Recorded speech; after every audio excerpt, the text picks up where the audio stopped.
Non, boy, yeah, amo.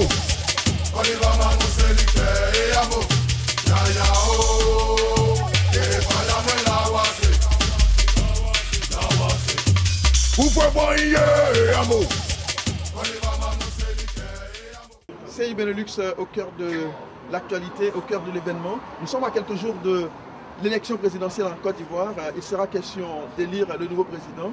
Et donc, à cet effet, l'ambassadeur de Côte d'Ivoire a réuni l'ensemble des Ivoiriens pour une réunion.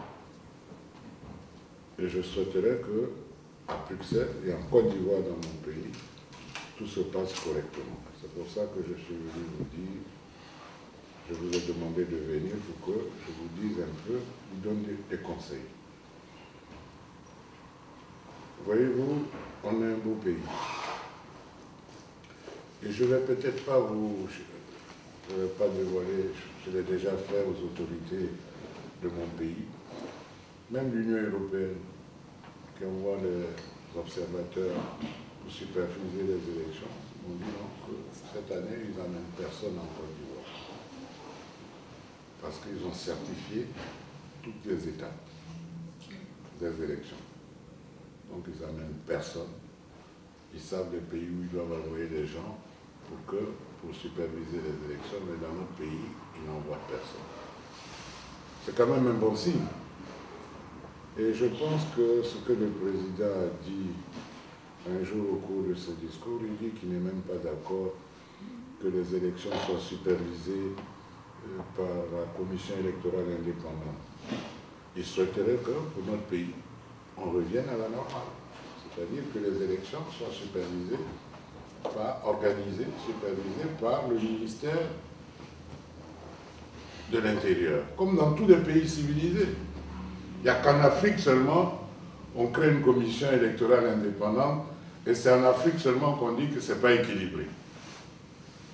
Et si c'était le ministère de l'Intérieur qui faisait ça, on allait dire non, le ministre n'est pas crédible, il faut un sous-ministre, il faut des sous-ministres. Non, c'est le ministre qui est là, on a confiance en lui, on n'a pas confiance, il est ministre de l'Intérieur et c'est lui qui organise les élections.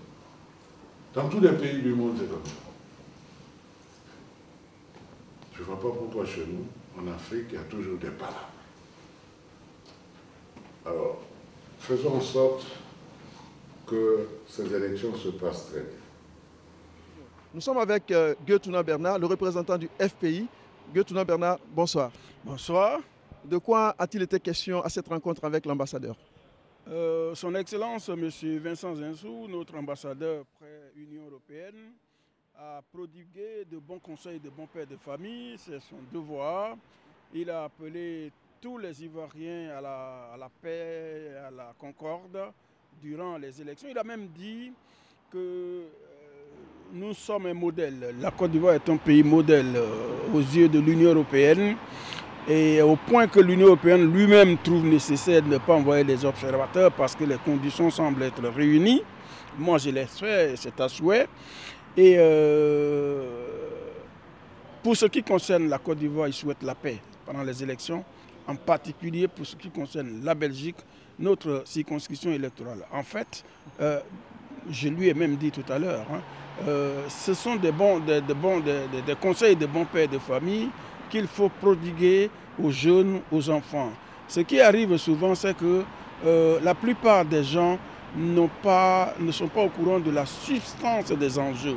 Ici, les élections présidentielles, c'est important. Ça nous engage, ça engage le pays pendant 5 ans. 5 ans dans la vie d'un pays, c'est peu. 5 ans dans la vie d'un pays, c'est beaucoup. C'est peu quand le pays va mal, tout le monde le ressent. C'est beaucoup, mais il faut faire attention. La Côte d'Ivoire n'a plus besoin de nouvelles crises. L'ambassadeur a demandé que tout se passe bien ici à Bruxelles, dans le calme. Vous pensez que ce sera le cas? Vous avez donné l'exemple de 2010 où la situation était un peu plus tendue, mais tout s'était bien passé à Bruxelles. J'ai l'espoir que ce soit le cas. Par analogie, en 2000, il y avait un peu de turbulence. 2010, il y avait des turbulences. Mais malgré ces turbulences, eh bien, la Belgique, on a voté, on était unis comme des gouttes d'eau. Et il n'y a pas eu de problème. Cette année, le climat est relativement apaisé. Il ne devrait pas avoir raison que ça soit autrement. Mais oui, moi j'ai l'espoir que, en tout cas pour ici en Belgique, que ça va bien se passer. C'est à souhait. Oui, je pense que vous devriez être content, vous, FPI, parce qu'il y a quelques candidats qui se retirent. Essi Amara s'est retiré. On vient d'apprendre que Mamadou Koulibaly s'est retiré. Je pense que c'est de bonne guerre pour vous, parce que ça vous fait éventuellement quelques électeurs en plus. C'est vous qui le dites. Je le souhaite aussi que ça soit de bonnes choses pour nous. Mais j'aurais souhaité que ces candidats qui se retirent, je le regrette, qui se retirent tous azimuts à moins de 3-4 jours. Même pas, au jour même du lancement des élections. C'est un peu limité pour moi.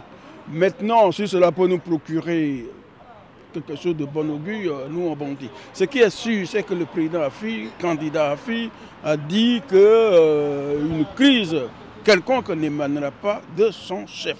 Et là, je partage, je suis sur la même longueur d'onde que lui. Les autres, je ne vois vraiment pas la motivation. Ou on est candidat ou on ne l'est pas. On n'est pas candidat pour se retirer le jour du lancement des élections. Je ne conçois pas ça. Je ne suis pas dans leur secret. Je ne suis pas dans le secret des dieux, mais je ne conçois pas ça. Concernant votre candidat, ce sera notre dernière question. Concernant Pascal Affi-N'Guessan, est-ce que vous pensez qu'il a de réelles chances de remporter? L'aura, il a. L'aura, il a. Vous savez que Afi a l'aura dans le public ivoirien et dans la Côte d'Ivoire profonde. Vous savez, quand on arrive à Abidjan, on voit un mouvement. Je vois par exemple certains candidats qui sont présents, qui ont monopolisé presque la presse, mais c'est bien, c'est leur affaire, mais c'est pas ça, hein. La Côte d'Ivoire, c'est la Côte d'Ivoire profonde. Hein. Vous savez qu'aujourd'hui, Affi-N'Guessan, je crois qu'il a gagnera. Demain, il a un programme de candidature où elle est dans la Côte d'Ivoire profonde. Et le but qu'il poursuit, c'est de toucher ceux qui, généralement, on ne touche pas, c'est-à-dire la niche électorale. Bon, s'il arrive à faire ce tour, je pense que nous avons beaucoup de chance. Et de toute façon, ça ne sert à rien.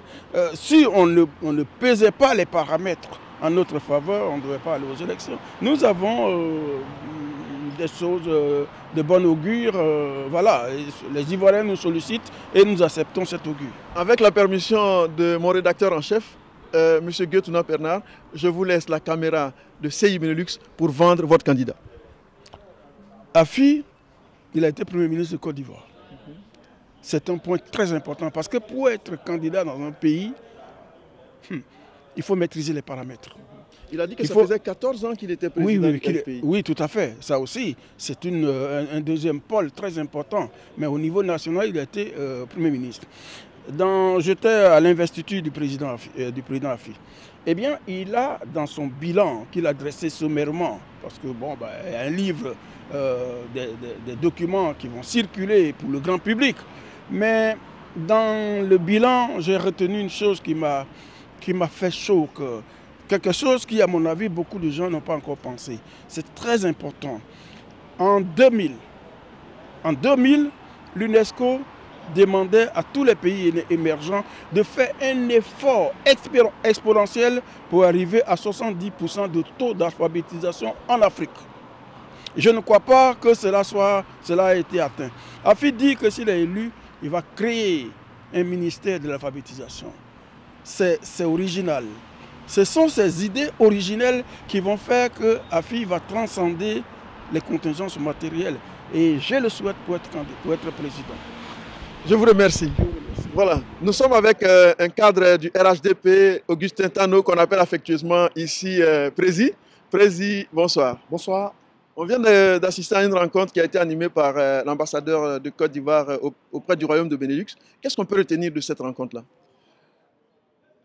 Cet après-midi, son Excellence, Monsieur l'ambassadeur Vincent Zinsou, a convoqué toute la communauté ivoirienne pour faire passer un message. Le message consiste à expliquer à la communauté ivoirienne que les élections futures du 25 octobre, ça doit se passer dans un climat apaisé. C'est une élection entre Ivoiriens et une élection présidentielle, ce n'est pas la guerre, ni la bagarre entre frères ivoiriens. Donc, en un mot, il nous a convoqués pour nous prodiguer des conseils, les conseils, non seulement de sages, mais en tant que premier responsable de la Côte d'Ivoire ici, en tant qu'ambassadeur, Sa mission, une de ses tâches, c'est d'informer les Ivoiriens suffisamment sur les élections à venir. Et c'est ce qu'il vient de faire cet après-midi. Je suis l'ambassadeur de tous les Ivoiriens. Du Luxembourg, de la Belgique, du sud de l'Allemagne, puisque c'est ici qu'ils viennent, du nord de la France, du Luxembourg, des Pays-Bas qui viennent ici, qui se sont inscrits ici. Je suis l'ambassadeur de tous les Ivoiriens. Je n'accepterai pas qu'il y ait la pagaille ici à cause des élections. De toute façon, ce sera sécurisé ici. Et celui qui va s'amuser à mettre la pagaille, c'est tant pis pour lui. Ça, c'est risque et péril. Nous n'avons qu'un seul pays. Ce pays s'appelle la Côte d'Ivoire. Si on le brûle, on ne sait pas où on va aller. Celui qui veut faire campagne pour son candidat, il le fait librement. Il le fait librement. Il vient voter librement pour son candidat.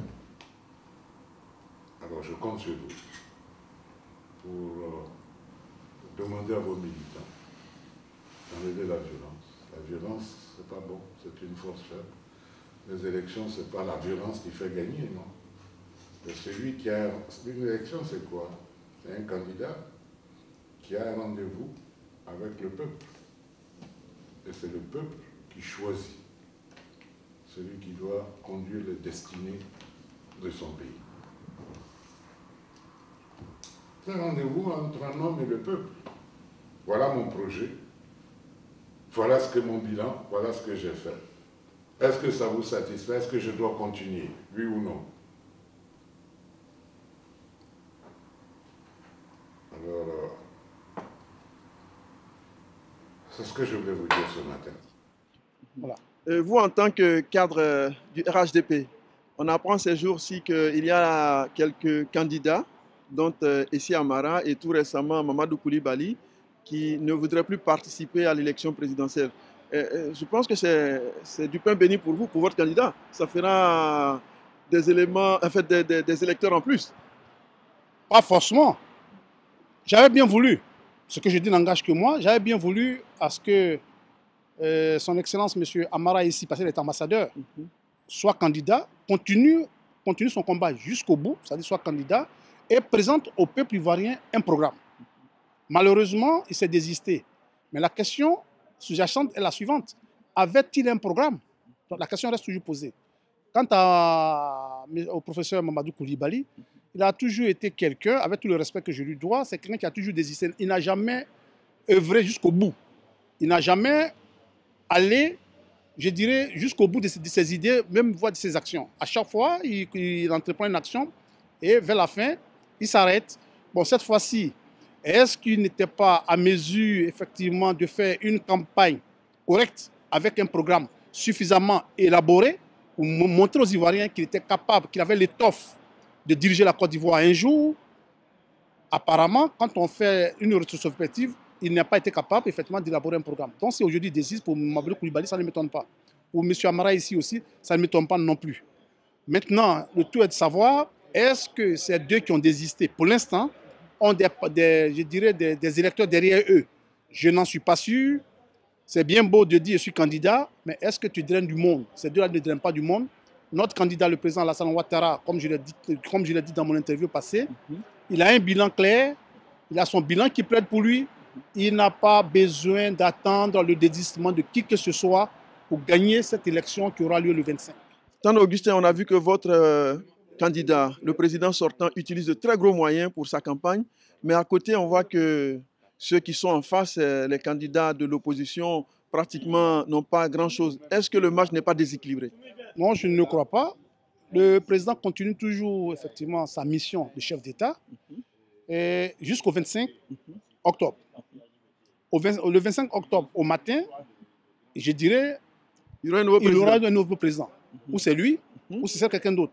Mais pour l'heure, effectivement, il est en campagne comme les 9 autres candidats. Bon, il bat sa campagne comme tout le monde. Et avec quels moyens bat-il sa campagne? Et effectivement, si le gouvernement a octroyé 100 millions aux autres candidats, je pense bien que le chef de l'État va effectivement... Donc c'est avec des moyens privés. Les mêmes moyens privés que le chef de l'État utilise effectivement pour battre sa campagne. Parce qu'il faut aussi reconnaître que les deniers de l'État ivoirien n'appartiennent pas au chef de l'État. Donc, il utilise ses propres moyens, ses propres deniers pour battre sa campagne présidentielle. Vous nous disiez hors micro qu'il avait même un avion à sa disposition. Oui, effectivement, actuellement, il a un jet privé qui n'a rien à voir avec l'État ivoirien, qui lui permettra effectivement de faire sa tournée à travers le pays. Et ça, c'est sur ses fonds propres. Pour équilibrer l'information avec la permission du rédacteur en chef, nous avons posé cette question-là aux représentants du FPI que nous allons vous poser en tant que RHDP. Qu'est-ce que vous pouvez dire aujourd'hui, à quelques heures, à quelques moments de l'élection présidentielle pour vendre votre champion? Et comme je l'ai dit, se répéter, c'est aussi de la pédagogie. Notre champion a son bilan qui plaide pour lui, en sa faveur. Et aujourd'hui, le président Alassane Ouattara, comme je l'ai toujours dit, dans le domaine du marketing, si c'est un produit à vendre, il est déjà vendu, acheté et consommé. Comme je l'ai dit, donc aujourd'hui, notre champion n'a pas grand-chose à faire. Il n'a qu'à attendre le 25 au soir et nous allons lui apporter la victoire. Une victoire écrasante. Ici en Belgique, on n'est pas dans le Benelux, il y a certains éléments de l'opposition qui sont convaincus aujourd'hui, qui nous ont retrouvés, qui sont avec nous. Mais ils ont compris qu'avec le président Alassane Ouattara, il y a une possibilité de faire avancer la Côte d'Ivoire. Ils ont compris eux-mêmes. Donc la question, je rebondis sur ce que vous dites. Donc c'est dire qu'ici, au Benelux, le président candidat va l'emporter. On fera, effectivement, ici, on fera le carton plein. Avec les échos que nous avons, on fera le carton plein. Au niveau du Benelux, on fera le carton plein. Donc au soir du 25 octobre, je vous poserai la question. Sans problème, je vous répondrai sans embâche. On fera le carton plein en Belgique ici. Le président a fait le carton plein en 2010, alors qu'il était encore dans l'opposition. Vu le travail qu'il vient d'abattre en Côte d'Ivoire, on fera encore le carton plein le 25 au soir ici dans le Benelux. Vraiment, je voudrais vous remercier et à très prochainement. C'est moi qui vous remercie. Et bonne campagne à tout le monde. À la suite de la rencontre qui a été initiée par l'ambassadeur de Côte d'Ivoire auprès du Royaume du Benelux, son Excellence Jean-Vincent Zinsou, et par la commission électorale, nous nous sommes rendus ici au guichet pour voir que effectivement la distribution des cartes d'électeurs a commencé. Et donc nous sommes avec ici les membres de la commission électorale qui sont en plein boulot, qui sont en train de remettre les cartes d'électeurs. C'est dire que nous sommes à quelques jours de l'échéance du 25 octobre.